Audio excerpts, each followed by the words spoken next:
Shalom saudara, apa yang tak bisa terpisahkan dari generasi saat ini? Jawabannya yang pasti adalah smartphone. Banyak orang beranggapan kini ketinggalan dompet tak seburuk ketinggalan smartphone. Sebegitu lekatnya keterikatan dengan smartphone, tak lain karena kebutuhan akan internet yang makin membuat ketergantungan. Segala bentuk interaksi online, informasi, hiburan, bahkan transaksi jual-beli disajikan oleh layar kecil di depan matanya.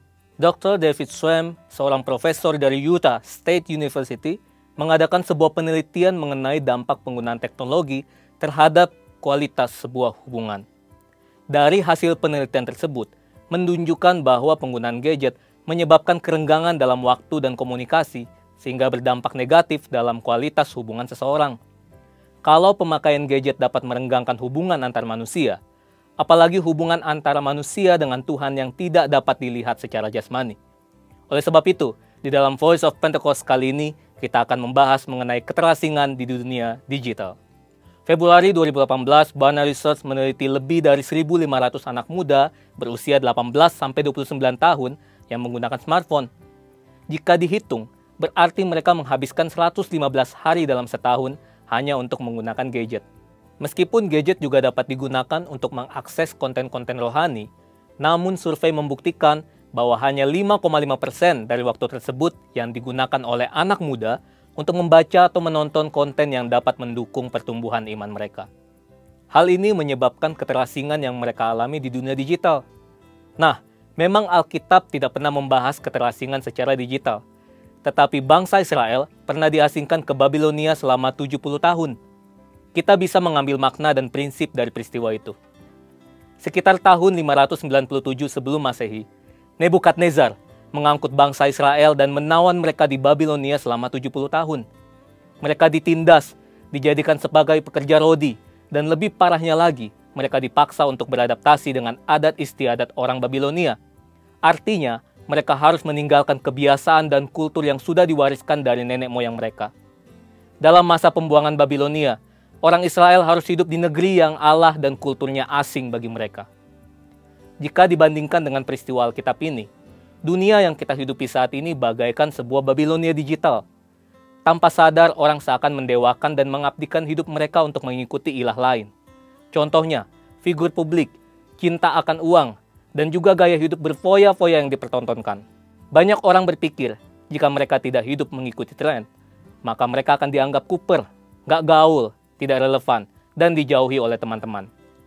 Bukan berarti anak Tuhan harus menjadi kuno, tidak up-to-date terhadap perkembangan zaman, dan tidak boleh mengikuti tren tertentu.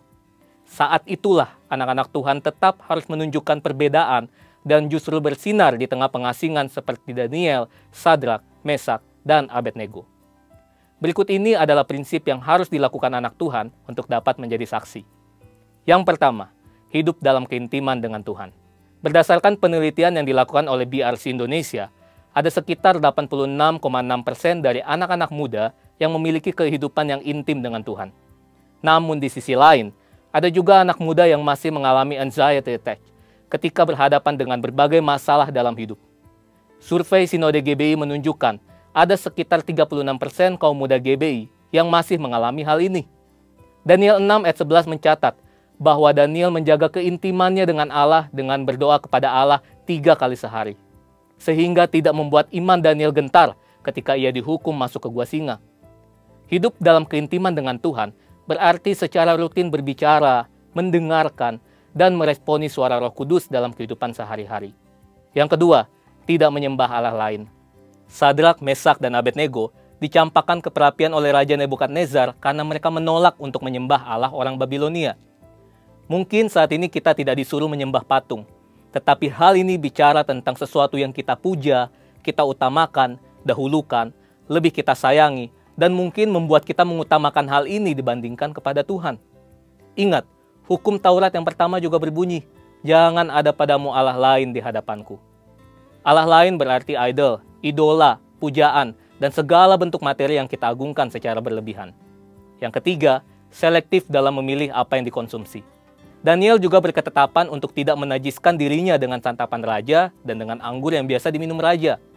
Selektif berarti kita perlu memilah apa yang kita baca, jangan sampai membuat kita hidup dalam kekhawatiran. Apa yang kita dengar haruslah dapat menyemangati kita dan jangan sampai mematahkan pengharapan kita. Intinya, apa yang kita lakukan dengan tubuh kita dapat berbicara tentang siapa Allah yang kita sembah. Saudara, bukankah ini yang menjadi tugas kita yang hidup di era Pentakosta ketiga ini, yaitu untuk tetap menuntaskan amanat agung di era digital ini. Perkembangan zaman tidak dapat lagi kita hindari.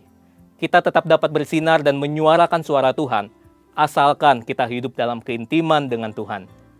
Letakkanlah Tuhan sebagai yang utama, dan milikilah gaya hidup yang berbeda dengan kultur dunia. Saudara, untuk penjelasan lebih lengkapnya dari tim teologi kami, silakan klik link yang ada di atas atau scan QR Code yang tersedia. Tuhan Yesus memberkati.